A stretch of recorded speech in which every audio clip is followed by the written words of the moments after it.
خبر عاجل.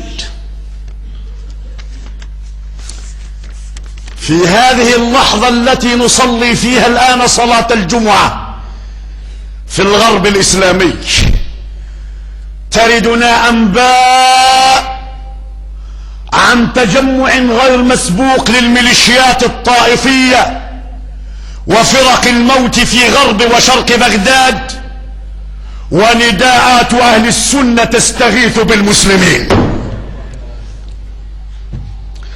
يتعرض سكان الأحياء السنية في شرق وغرب بغداد إلى هجمة لتطهير مدينة بغداد من أهل السنة بعد صلاة جمعة اليوم، وقد أصدروا لذلك بيانا جعلوا يوم الجمعة هذا هو يوم لتحرير بغداد.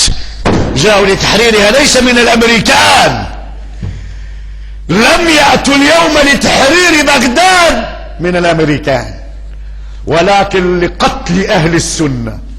وقد استغلوا ما يسمى بقرار حظر التجوال.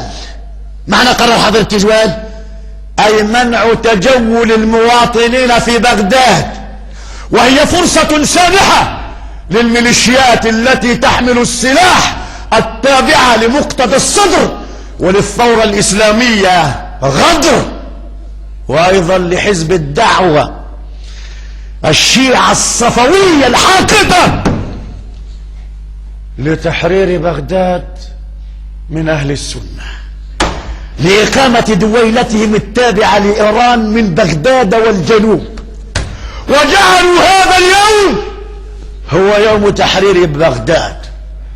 وها هي هيئة علماء المسلمين في العراق تناشد العالم للتدخل لوقف النزيف الهادر والدماء المدرارة المغزارة التي تسيل من أهل السنة. يا الله.